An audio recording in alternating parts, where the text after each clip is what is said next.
Hey, good evening, everybody, and welcome to our Just Success interview today.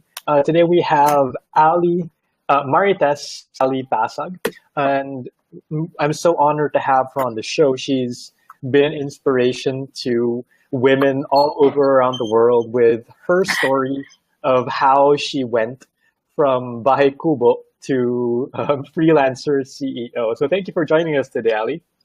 Yeah, thank you. No, it's an honor to be invited here. Thank you, Jason. You're welcome. We'll jump right in. And guys, thank you for joining us. We have a couple of viewers already. So Yeah. thank you for joining us right Yay. now. And you can share this video. Welcome.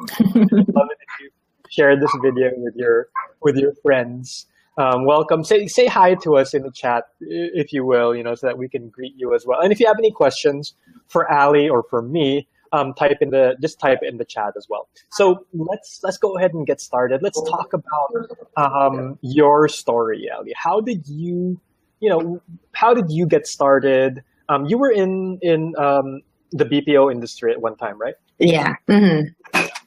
And so can you walk us through how you went from that and how your life was? You came from a Bahay Kubo or a Nipahat as it's written in the articles, to where you are today. Okay, so I think it all started like way back when I was in college. No, so I started with humble beginnings. Mother ko, she's a typical manicurista, that, yung ginaglinis ng nails. Then, ang father ko is a market guard. So, growing in a very small community, maliit lang kasi dito sa amin, so halos lahat magkakakilala. Lahat sila they see me as, wow, matalinong bata, nakapasa sa UP, nakapasa sa DOST. So, alam mo yung tao na parang, high hopes nila sa'yo, right? Tapos, sabihin nila, yan ang mag-aahon sa family niya sa kahirapan kasi nga, parang nasa UP, ganyan, engineering. Tapos parang, but then, I fell in love. And then, when boy meets girl, yun na. Nagkaroon na ng trophy. Nauna si trophy. Yes, nauna si trophy kesa sa diploma. So, that's where it started. That's the reason why we lived in a nipahat. It's actually a house, extension ng bahay ng husband ko. So, we make it to the point na nakabukod talaga kami kahit maliit na nipahat lang yan. So, being undergraduate, maybe some of our viewers can relate na pag undergraduate ka, napakalaki ng discrimination, especially when you're applying for a job. Minsan parang, alam mong kaya mo I can do this job. Parang, pag nakita mo yung job description, I'm fit for the position. Pero they're looking for this piece of paper that you can't provide kasi you're an undergraduate. So luckily, may isang industry na tumanggap sa akin, that is the BPO industry. So yung call center industry, I started working in Makati. Like every day yon, from Los Baños to Makati, it's like 5 to 6 hours ride. Yeah, kasi traffic, tapos yung layo. So every day yun yung hassle mo every day, tapos graveyard shift. And then, alam mo yun, parang na-burn out ka na din, tapos naghahanap ka ng mga alternative. Nag-start ako with online freelancing was mga siguro 2004, 2005. Okay. Pero part-time pa lang naman ako noon. So, hindi pa ako yung sabihin mo na parang full-time talaga at the time. So, parang project lang. Odesk pa at the time, if you remember. Yeah. Odesk. Sa Odesk pa kami noon. Tapos, unlike ngayon na meron ng mga courses, tapos meron ng mga mentors, when I started, talagang wala. As in, you don't know what to expect. Basta ang alam mo, you can speak the English language, kaya mo kumausap ng client mo. And then it started from there hanggang sa nag-resign ako. Tapos maraming hurdles along the way, maraming mga ups and downs. And then nag-decide ako na ayoko nang magbiyahe. So mag-full-time na lang ako ng trabaho. Pero ang laki ng challenge noon kasi nagkasakit ako noon at the time. Yung nag-decide ako, that was 2008 yata yon. after my father passed away, doon ako parang biglang, ayoko na magbiyahe, dito na lang ako. So, medyo parang depressed, may depression ako, tapos nag-resign na ako.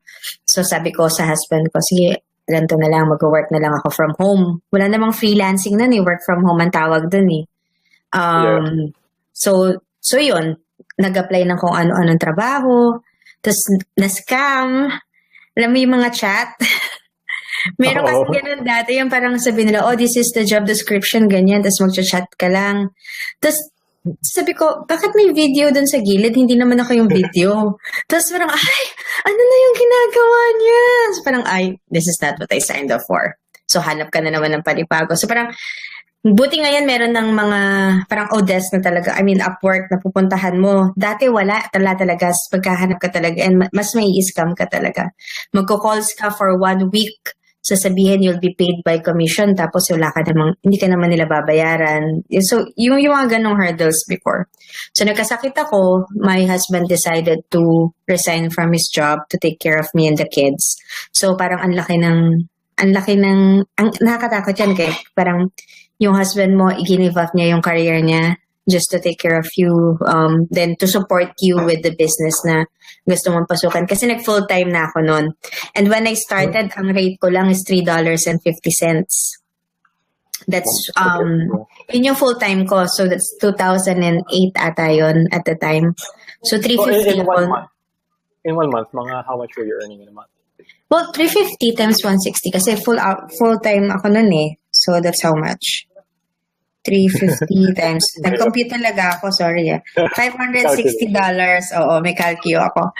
So, mga 25 yan. So, during that time, pag may 25,000 ka, parang, wow, ang laki na ng salary ko. Kasi parang sa call center, parang 16,000 ang salary mo. Tapos, oh my God. Sorry, na-distract ako. Nanonood ang anak ko. Hi, anak! Sabi may plugin. So, yun. 25,000 yun. When parang para sa akin, napakalaking pera na yun. We were able to save money out of it already.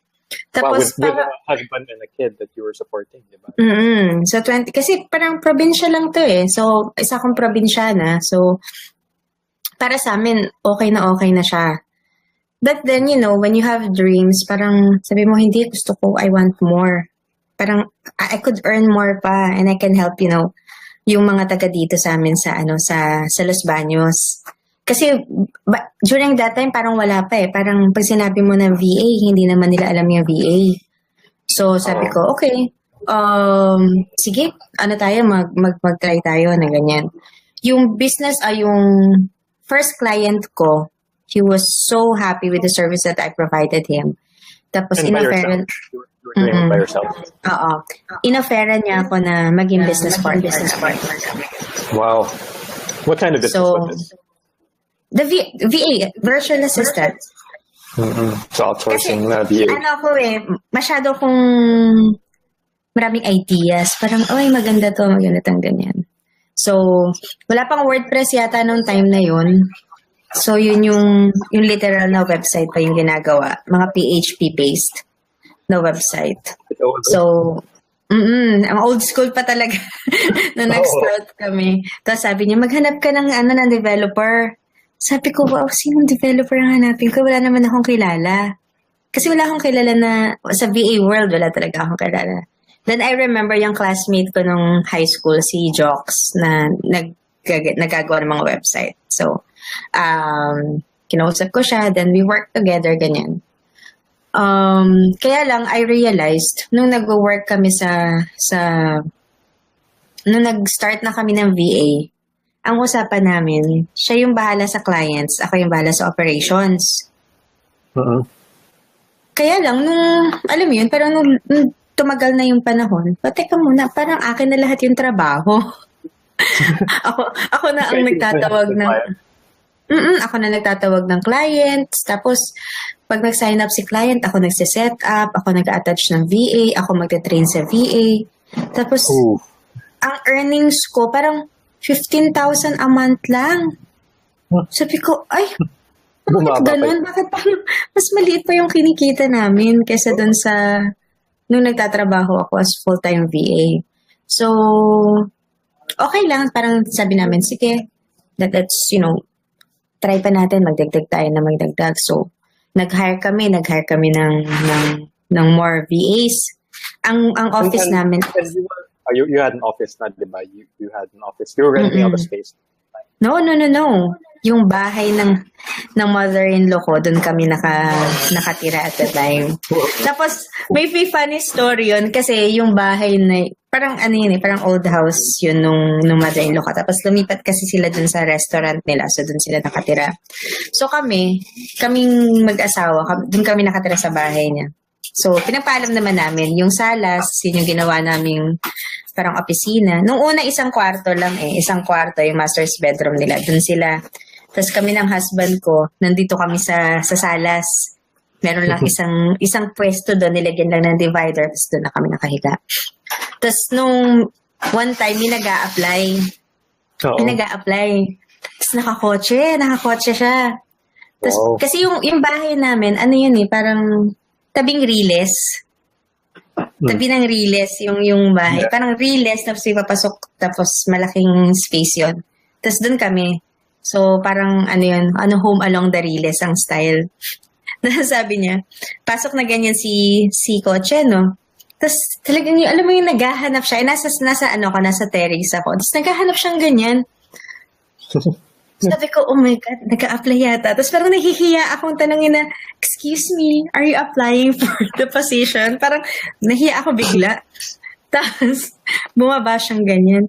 Sabi niya sa akin, saan po dito yung call center? Hala, call center ako nakahanap. Naghanap ng call center. Tapos pagdating niyang ganyan, tapos nakatingin siya dun sa may ceiling. Yung dun sa may terrace namin, yung ceiling niya, parang medyo, alam mo yun, yung medyo nasisira na siya talaga. Tapos tingin siyang ganyan, tingin. Sabi ko, dito po. Tapos parang nahihiya talaga ako sa kanya. Tapos apply siya ganyan. Tapos hindi na siya bumalik, promise. Hindi na siya talaga bumalik. Tapos may isa pa naman, parang elderly, may edad na siya.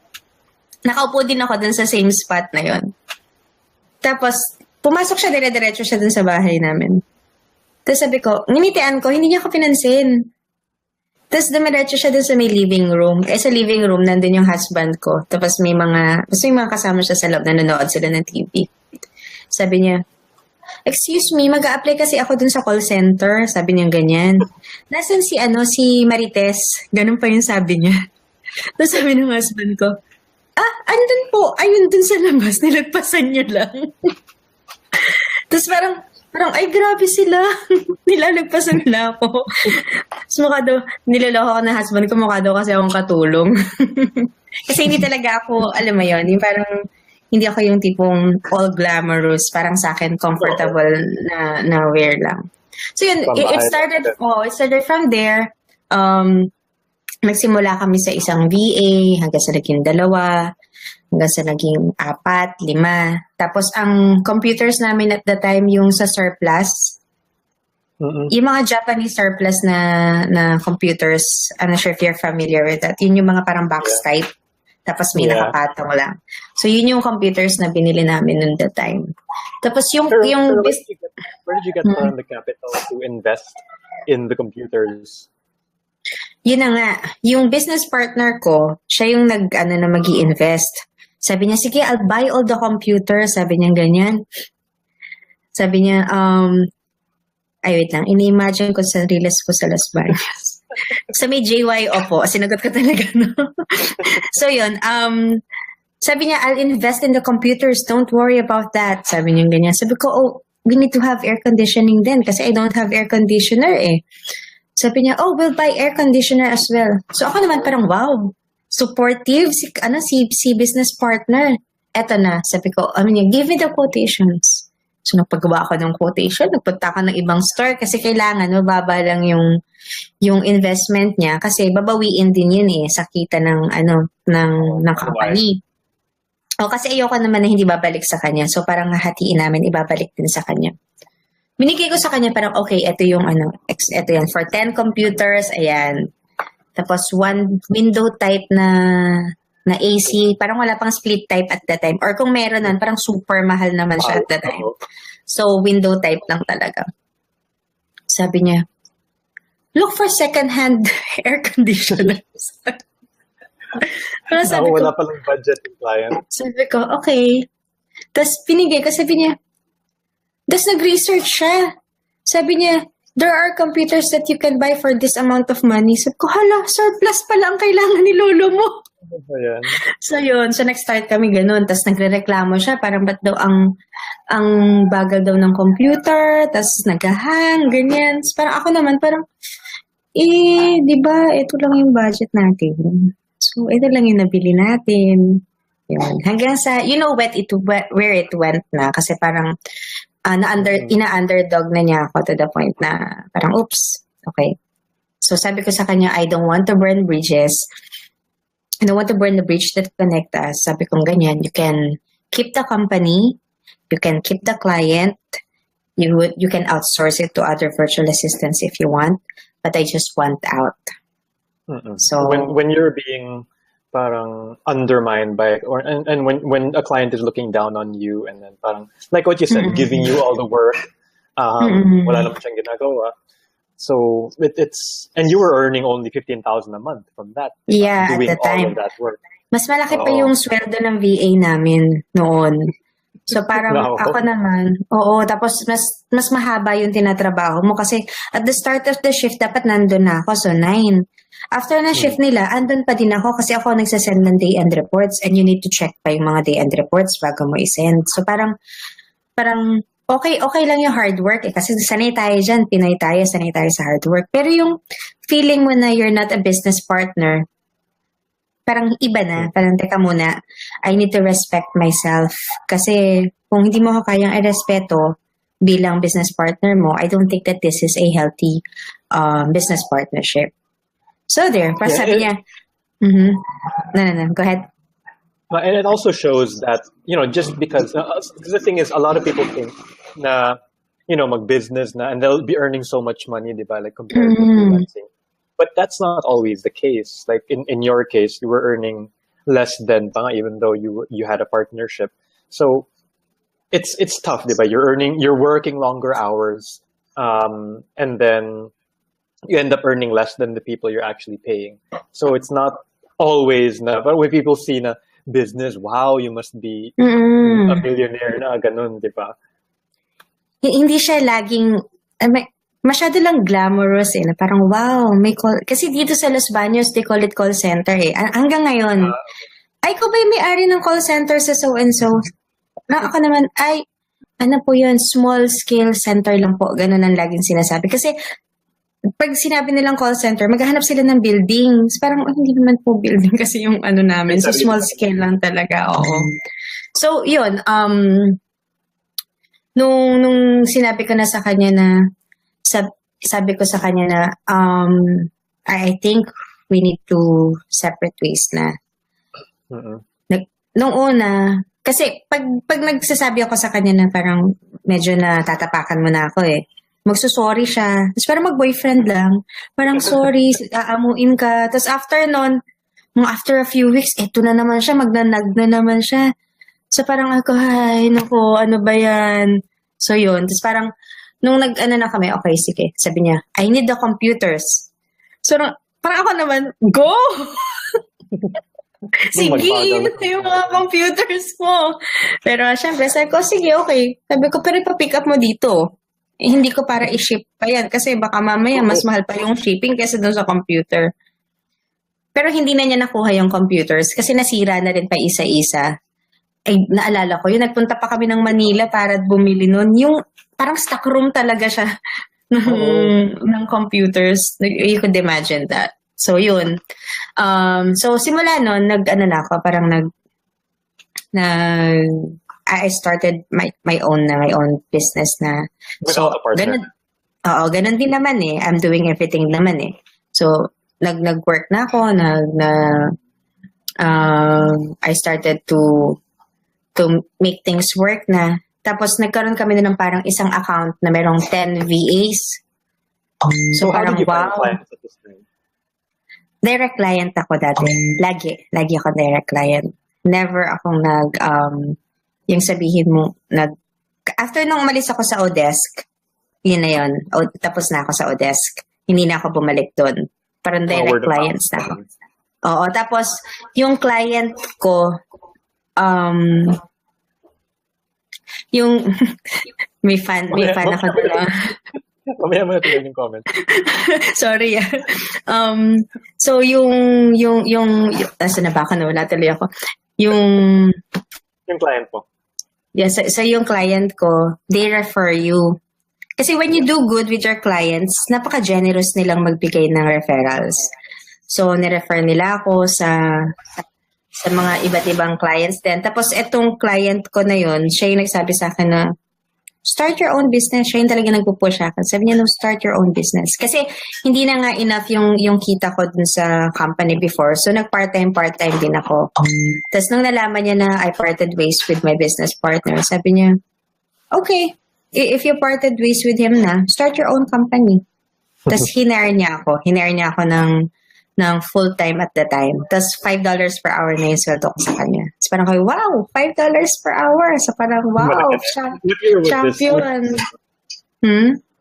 What year were you earning $5 per hour? Anong work ko nun? What year? Anong year? 2009. 2009, okay. 2009. 2009, $5 na yun. Parang sa akin nun, hallelujah na yun.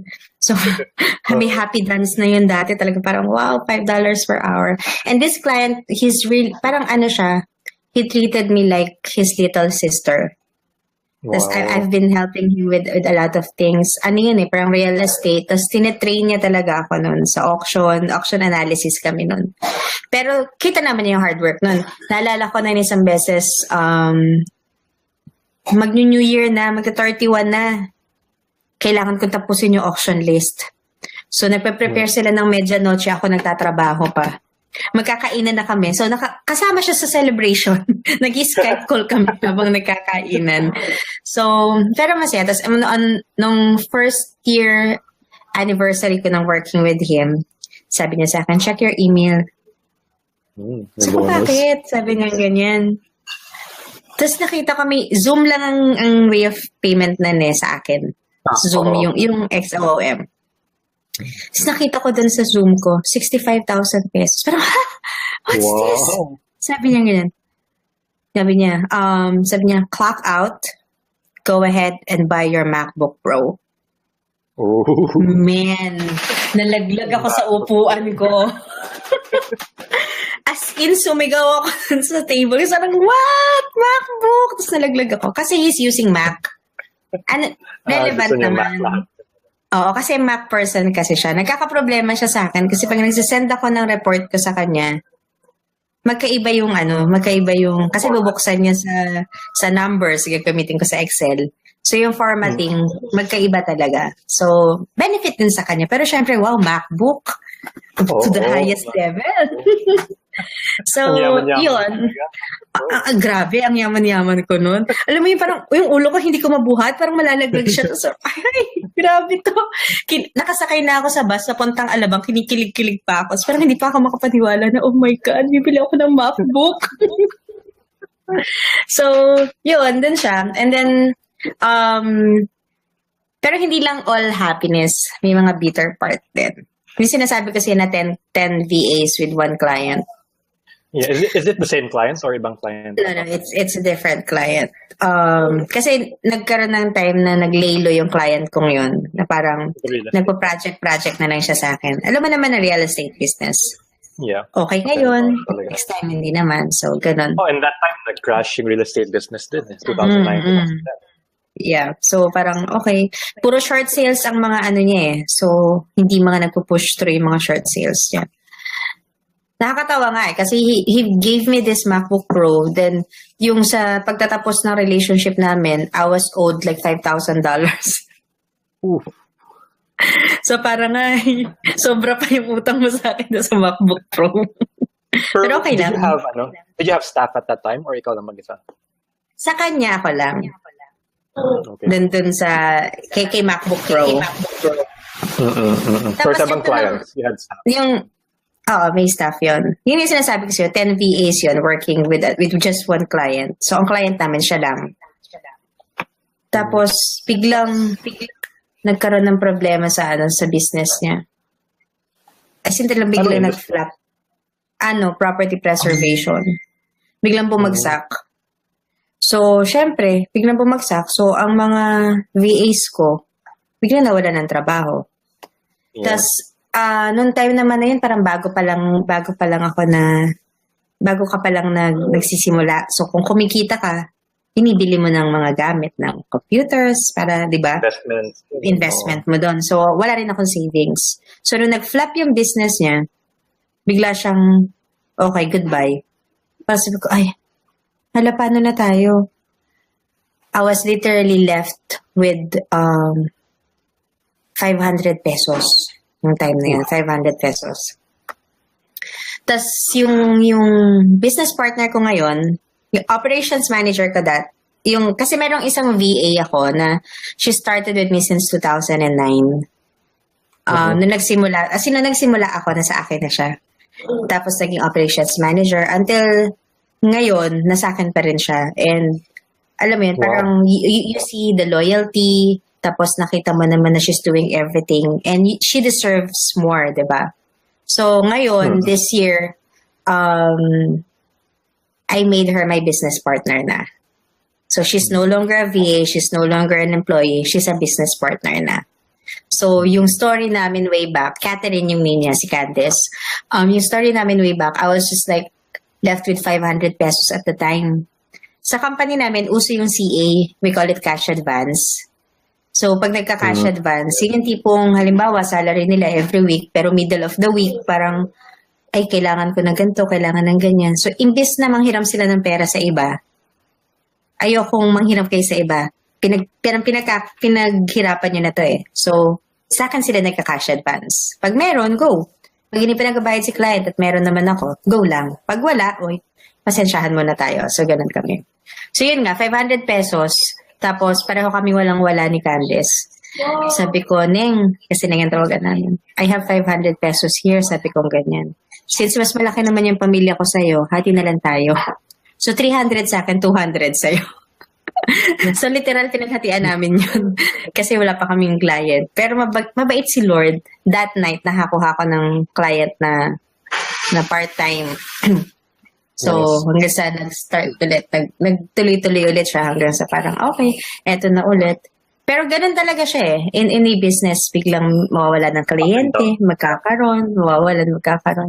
Nalala ko yung isang beses nun, yung anak ko nagsasabi sa akin, wala ring client nun. The same time din yun.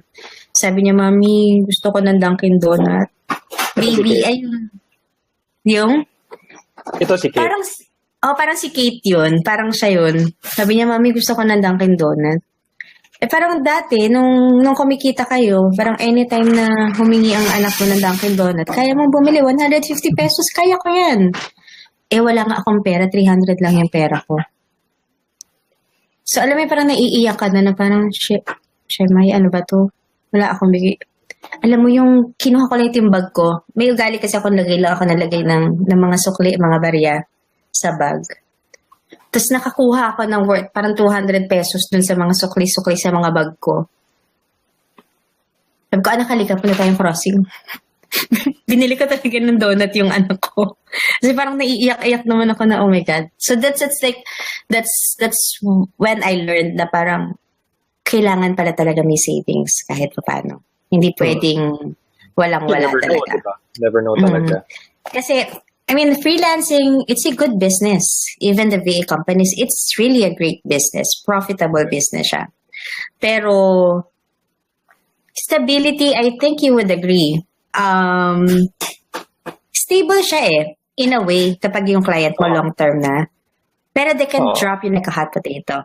Pag hindi ka na nila kailangan, kahit na, parang magtataka ka, teka muna, ano bang ginawa kong mali? Parang wala naman akong ginawang mali. Pero they still cut you off.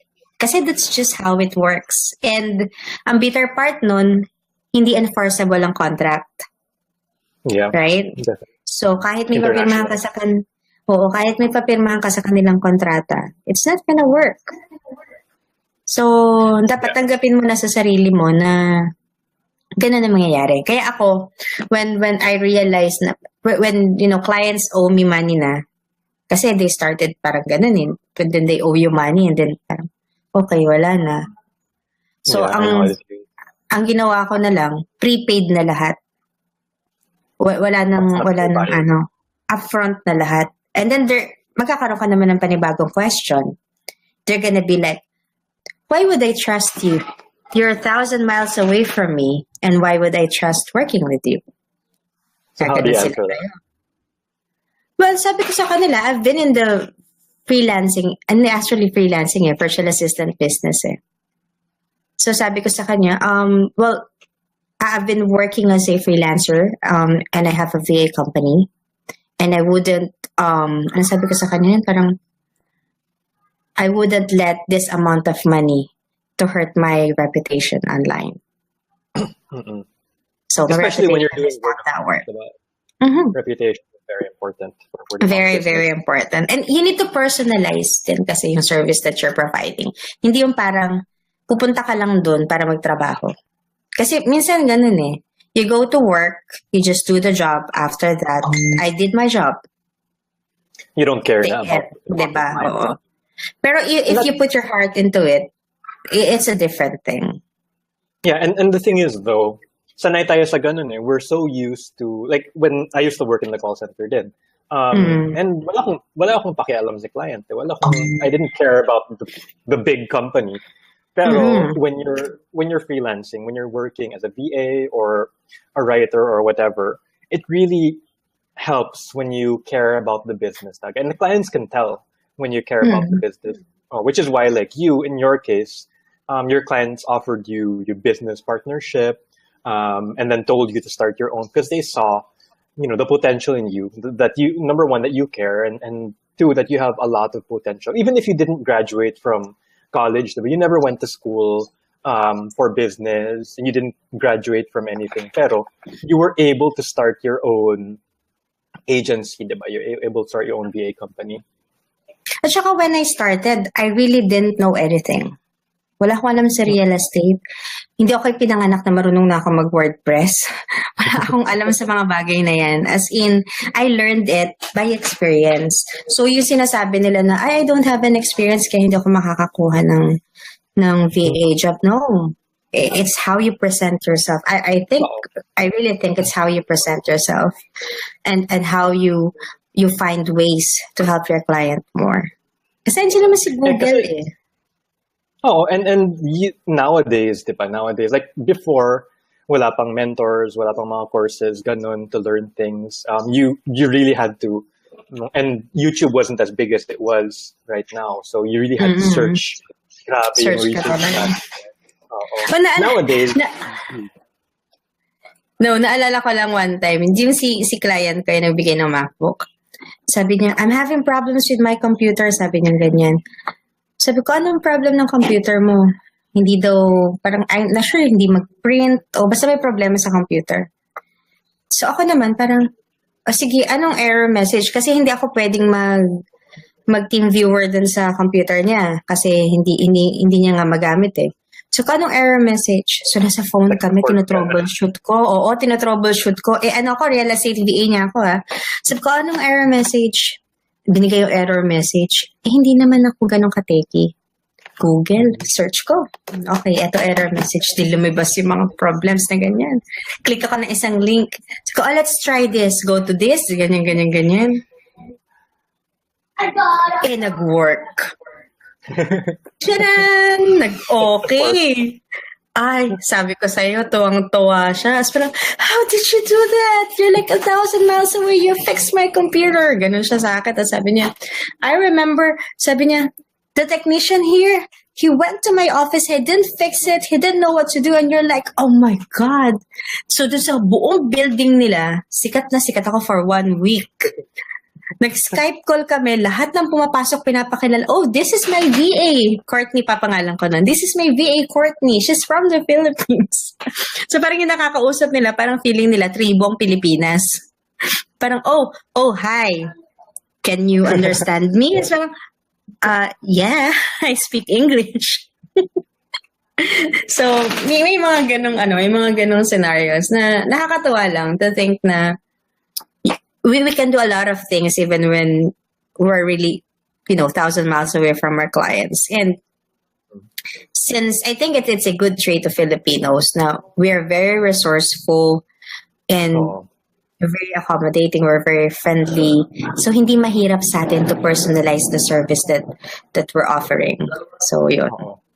Definitely. Let me greet the people here who said so. Levi, Arlene, Ivy, Ez, Henry, thank you for joining us. The third, Remedios, Kate, who's your daughter, JR, Rachel, thank you. NA, who noticed, yung Riles sa Los Baños, Angel,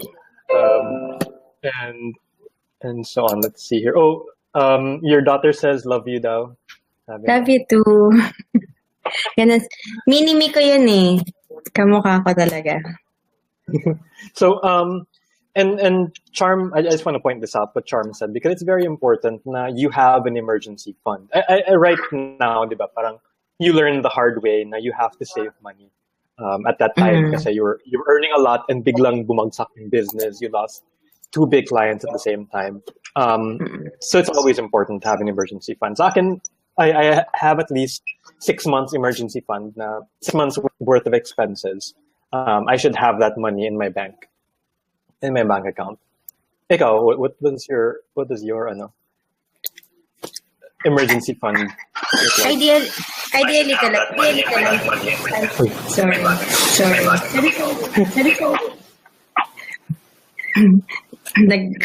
Sorry kasi nag-ano ko dun sa Facebook. Yeah. Ako right now, it's actually just 3 months emergency fund kasi we're still trying to build our second home. So, yun. Kasi yung office namin ngayon, kasi from my mother-in-law's house, lumipat na kami dun sa bahay na lupa ng asawa ko. So, nagpatayo kami din ng 2-story house. Yun yung naging office namin.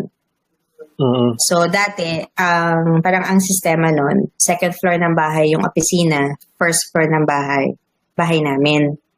Ang problema naman, parang wala kang privacy. So, yung mga empleyado, papasok sila, dadaan sa salas, tapos kayo nakaupo doon, night shift, diba? So, parang ang hirap. So, nag-try kami na mag-put up ng panibagong bahay. Pero it's still being built until now. Hindi pa siya tapos. Pero andito na kami nakatira ngayon. So parang isang maliit na kwarto lang ngayon. Pero tinatry pa rin namin na matapos muna siya. So you're and right now you do have team members pa rin right now, di ba? I have a what? Sorry? You have a team. Oh, my team. I have a team, yeah. I have a team with me. So if we go back, and you've gone through a lot in the past, 9 years or 10 years na ilang years na ba? Yung VA company, it started 2009. So mga 8 years na. Mga 8 years ang VA company. But I started VA 2004. So 13 mga years. 13 years na ako as VA. Wow, ang tagal. That's a lot of experience. So you've had a lot of ups and downs. Can you share with us parang your most challenging or was that it? Your most challenging moment as a freelancer or as an agency owner? As a freelancer, siguro not being paid. Yun. $5,000. Oo. Pero kasi yun, naman by choice yun. Kasi parang you have this personal attachment with the client and you feel naman na if he has the money, kasi parang ang nangyari doon, I wanted to help him na parang makabawi. Kasi you want him to make both ends meet din. Kasi he's a good person talaga. Nagkataon lang na nagka-problema rin sila sa business niya. Kaya lang, nagtuloy-tuloy hanggang sa hindi na siya nakabangon. So, parang, okay. So, wala na tayong magagawa. But we stayed. I mean, pag meron naman siyang extra, parang, magugulat na lang ako, mag-i-email siya, Ali, I sent you $500. Please, parang, bawasin mo na lang yun dun sa balance that I owe you. So, ang challenge before is, yun, yung, how can you secure na nababayaran ka nila? And, yun yung when I was starting. Kaya lang naayos ko naman yun when I started the VA company, when I started charging my clients prepaid. Now, when you started your own company naman, ang challenge nun, having clients come and go, that's the norm eh. Dadating sila, aalis, normal yon sa kliyente. Pero siguro, when you have your heart into the business, tapos attach ka masyado sa team mo, when your VAs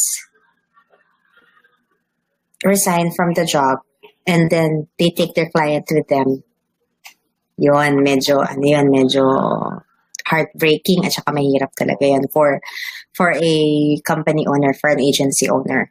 Much worse if, basta, I think that's just it eh. Yung tipong, you've honed, you've trained them, you've given them everything. Kasi ako, parang hindi ako yung tipong nagpipigil ng kung anong ituturo. So, para sa akin, tuturuan kita ng everything I know to help you.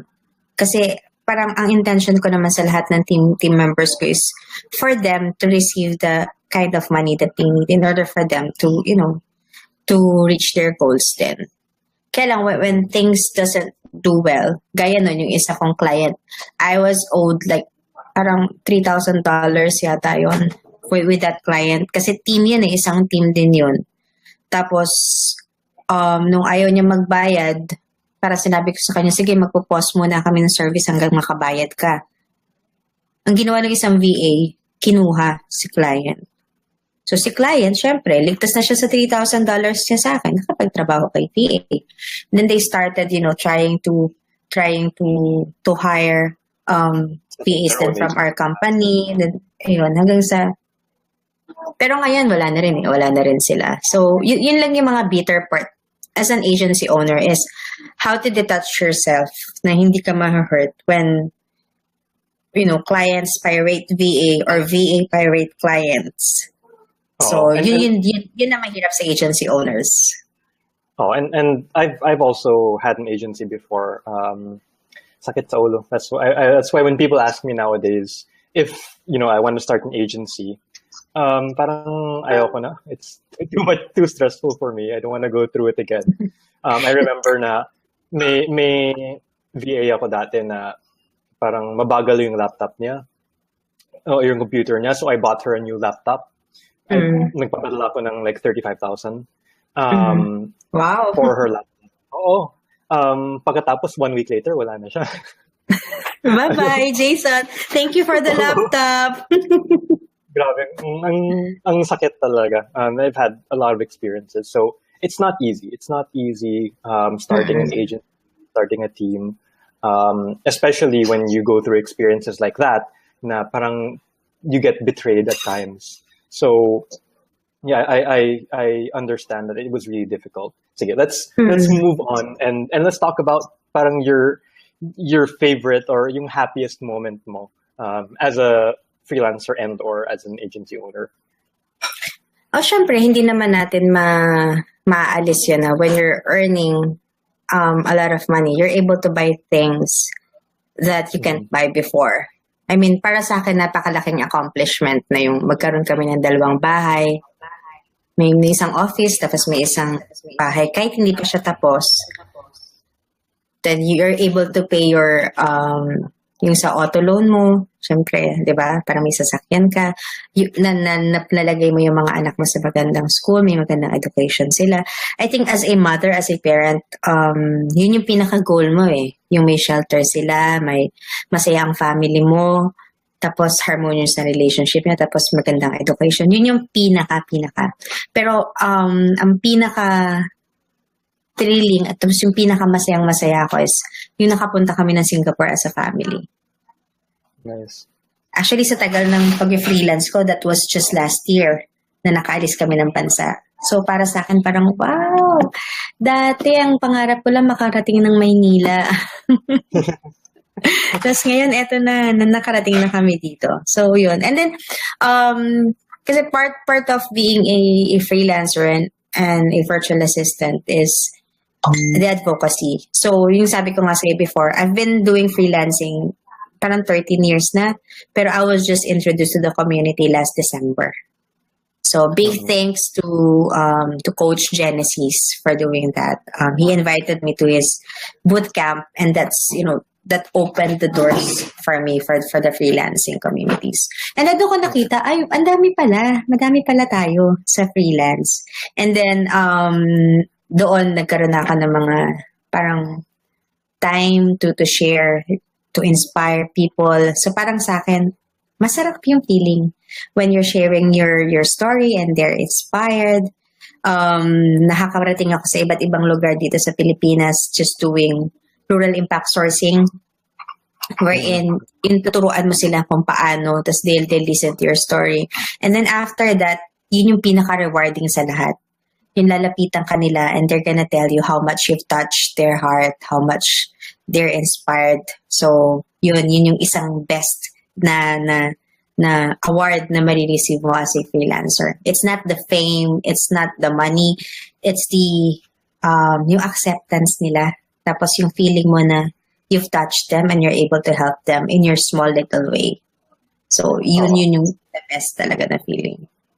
Oh, and I totally agree. Like what you said, yung you can spend money na parang hindi naman, it's not naman you're being extravagant na bili ka na ng kotse and everything, but parang you can go to, like other people say, you can go to a restaurant and not worry about if you can afford it.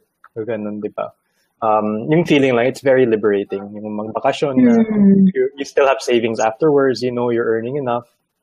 It's a very good feeling, but even better, like what you said, is helping other people. Exactly. Yeah, like right now, then we also, whenever I get mga thank you, mga stories of people, parang you changed my life, na ganun na story, parang nakakataba ng puso, di ba? It's exactly. Very rewarding. Ang sarap talaga ng feeling. Yung minsan may mag-message ka, ma'am, na-touch po ko sa story nyo. Parang, ay, wow, thank you po. Sobrang thank you. Parang nawala yung pagod mo sa maghapon na nagsalita ka sa mainit na stadium. Tapos biglang may lalapit sa'yo na parang, ay ma'am, that's yung hahawakan nila yung kamay mo. Parang, oh, thank you po. Parang hindi nyo alam kung paano nyo rin na-touch yung puso ko and how you inspire me to do more. So, yun. Very, parang Miss Universe. So tayo, freelancer with a heart. Yeah, so let's go ahead and answer some questions here. Okay. And guys, thank you for staying on. But if you have any questions, please ask them in the comments down below so I can ask Allie. Charm is, well, a couple of people have asked this. Charm is one of them. Ang linaw ng audio, what headset are you using? Logitech. Titingnan ko talaga yung magpa-plugin ba tayo dito? May box pa. May box. Oh, di ba, Charm? You are a charm. Yan. Can you see? May plugging. Hindi po ako connected sa Logitech. Disclaimer, H340. This is what I'm using. Thank you to my sister-in-law, huh? Yung clear, is that Logitech clear headset? Or? No, Logitech. This is what we're using. Oo. Pero nako, grabe din yung paghahanap ng headset na yan kung anong malinaw at hindi. Oh, good quality. See, Jacqueline Cabrera is asking, where do you get clients? And you mentioned this before, but like your first client, diba, was from Odesk. Yung parang yung business partner ko. A long time ago was Odesk. And then afterwards, word of mouth na, diba? Afterwards, word of mouth na. Tapos, minsan magugulat na lang ako may mag-i-email sa akin na looking for my services. I was referred by ganito. Then, nag-try din kami mag-cold calling. numero ng company. Pero hindi siya ganun ka-effective. Mas madami yung hindi interesado kasi sa interesado. Di pa uso marketing nun eh. Wala pang Facebook ads. So, ako naman cold emailing. I've done cold emailing before. It works naman. Works naman. But go ahead. Sorry, naalala ko lang yung sabi mo kasi yung cold emailing. Hindi pa namin alam ang email marketing. So kami parang nag-mass email kami. Ganyan din, nag-mass email. Nag-search kami ng mga realtors. Tapos nilagay namin sa email. Gmail ang gamit namin. So send. Tapos hindi na kami makapag-send ulit. Nag-block na. Oo. Spamming na block. Ko ay mali. You have to be careful. You have to be careful with your email. I want to go back a little bit about what you said. Na you started out on Odesk, Upwork. And the thing is, a lot of people complain na grabe naman yung charges ng Upwork. But I do want to say na at least you have some kind of security. And that's really what you're paying for. Because there are clients naman na sometimes who don't pay, who parang they'll cheat you out of your money, mag-scam ka pa. But, Odesk/Upwork, they have that parang protection in place. So even if you're starting out, I do highly recommend starting there. Kasi yung iba, they don't want na yung 20%. They'll be deducted 20%. Pero when you're new, you can't really tell, diba? Which one's a scam, which one's not when you're still new. At saka when you're just starting, it's good that you have a marketplace na mapupuntahan. So, pagalingan na lang talaga kung paano mo ipapresent yung sarili mo o kaya kung paano mo ma-charm yung client mo in order for you to land for a job. Kasi, andyan eh. We need to look for places kung saan nag-hangout ang mga kliyente namin. And it's like looking for a needle in the haystack. Ganun kami. So, mahirap. Pero kayo, parang you are blessed with a marketplace na andyan ang kliyente, all you just need to do is apply. But make sure that you read the description. That's really important. Kasi minsan, meron silang template email, then send na lang sila. Tapos magtataka sila, bakit hindi ako natatanggap? No, my dear. Walang application na naka-template, di ba? So, you really need to read everything. Kailangan basahin mo siya, then you need to answer. And you always need to think, how can I help the client? Ganun lagi. It's not about, this is my services. These are the services. Mamili ka para kung tindahan. Hindi ka parang tindahan na eto, meron ako ditong corned beef, may sardinas, hindi ganon. When you apply for a job, it's not like you just giving them, hindi lang yung parang ibibigay mo sa kanila, okay, ito services ko, mamili ka kung anong gusto mo. Nowadays, you need to ask them what they want, which is actually in the job description. And then if they say, this is what I need, then you go outside the box. You think outside the box. Hindi yung sinabi niya na, ito lang yung kailangan ko. You can think outside the box. You can tell them, I also suggest this. You might want this. I could also assist you with this. And they would notice that na parang, okay. So, pwede tong i-try kasi hindi lang siya naka dun sa sinabi ko. And naman siya, parang may potential to. She may not have all the skills, but she can learn it. Oo. And that comes with like caring for the clients din eh. What we mentioned about earlier. You don't just do the work tapos na like we used to do in corporate or sa call center dati na pagkatapos ng trabaho, wala na, okay na. Here, when you're dealing with clients, it really pays off when you care for the client, when you show na when you can tell the client, this is how I think your business can grow. Really exactly. Kailangan nila yun. So there's a question here from Tib. Why do you use another name? Is that the norm? Sabi mo kasi Courtney pa yung name mo at that time. Okay. Eto kasi yun. Ang name ko kasi na tunay is Marites.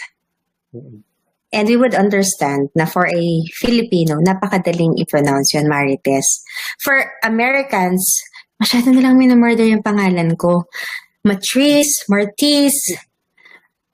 As in, every day, kausap mo na siya araw-araw, i-correct mo pa rin, no, it's Marites, Matrice Martis. Okay. So, I came up with a screen name. Kasi when I was in the call center industry, you use a screen name din eh. Oo. When you call them, it's not your real name. Kasi sabi nila dati, you need to sound like you're an American. Pero alam naman natin na alam ng kausap mo na Filipino ka. Mas masama pa nga akala nila Indian ka. So, para sa kanila, if your accent is foreign, you're either a Filipino or an Indian. So, kahit Courtney ang pangalan mo, you're still a foreigner. So, yung sa akin naman, yun lang yung reason ko talaga. Hindi nila ma-pronounce ng ayos yung pangalan ko. That's why I came up with the name that I can use. It's funny. Kasi I've called mga tech support sa yung India. Tapos sabihin nila, hello, my name is John Adams. Huh? Anong John Adams? Halatang-halata na Indian sila, di ba?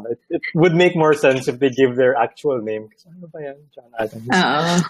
Anyway, that's just something na I find very funny. Sa amin nga may family of Smith. Alam sa Tambigo, Smith ang apelido. Wala nang maisip na ibang apelido. Ano ba yan? John Smith? John Smith, Jane Smith, Candice Smith.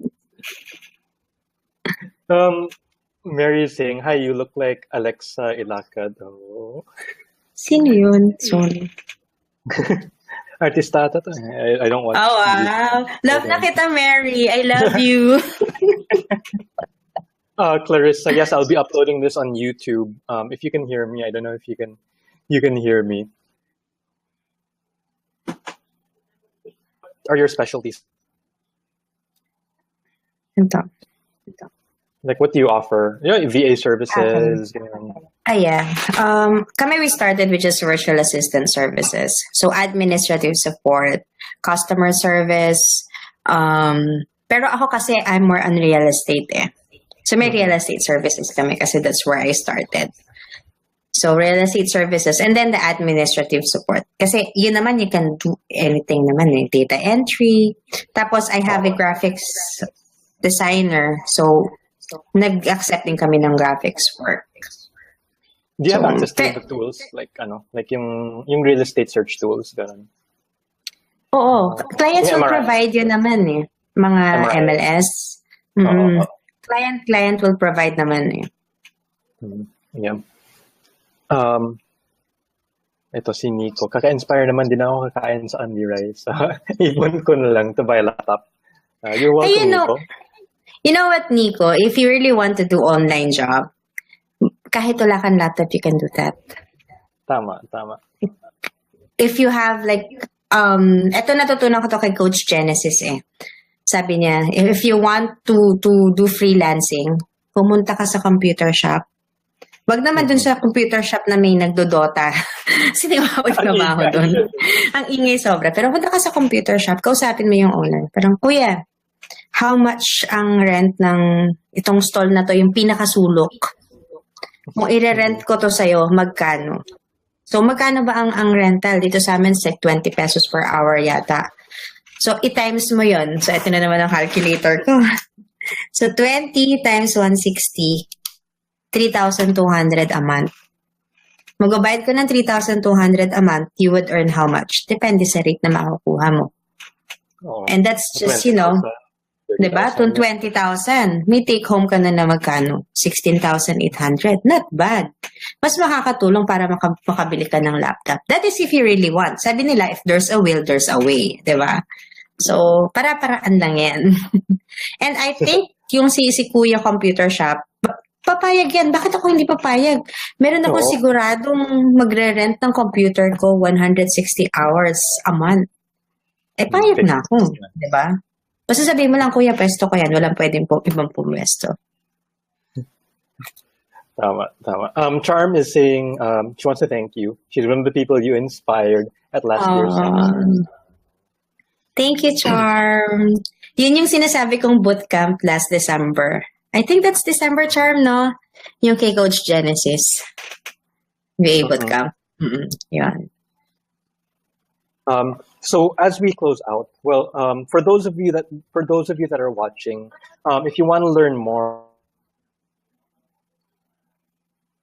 a free course. Some people here are very new and just heard about it right now.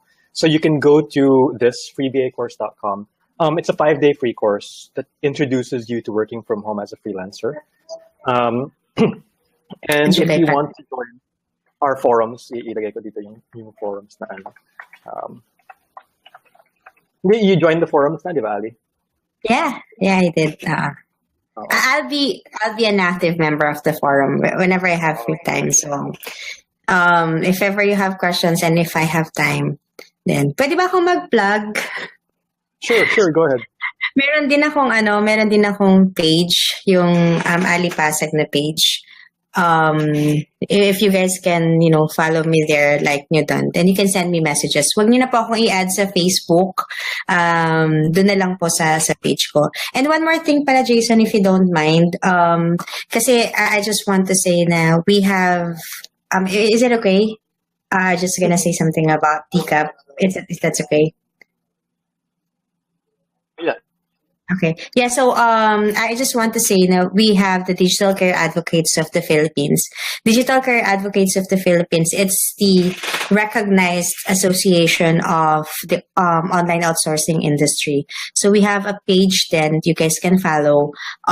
We have a lot of projects and a lot of plans for freelancers, agency owners, and the likes, and community owners as well.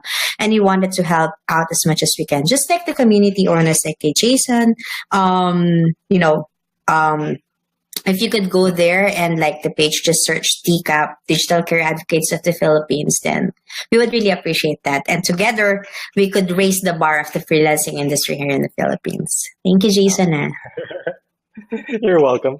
And so as we close out, Ali, do you have any final words that you want to leave for freelancers and aspiring freelancers? Well, for me, ito lang yung gusto kong sabihin sa inyo. I've read this. I'm not sure who wrote this, pero sabi niya, you don't need to be great to start, but you need to start to be great. So yung procrastination nyo, yung iniisip niyo na I'm not this good, hindi ko kaya yan. You don't really need to be great. Lahat tayo pinanganak, pantay-pantay tayo. So, you just need to keep moving forward. Pag may challenges, another hurdle lang yan. But you need to keep moving forward. That's what you need to do. Kasi it doesn't matter how many times you fall and fell flat on your face. What matters is the number of times that you got up, you learned from your mistake, and you moved forward. So, gora na, freelancing na, do whatever you want, do whatever it takes in order for you to create, the dream. Find your motivation, find your big why, and focus on that big why, and then you'll never go wrong.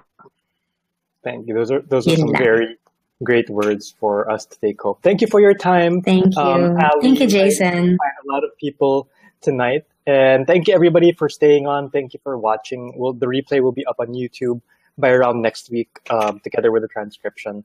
Good evening, everybody. Good evening, Ali, and you guys have a great rest of the week. Hey, thank you, Jason. Thank you, guys. Have a great evening. Bye.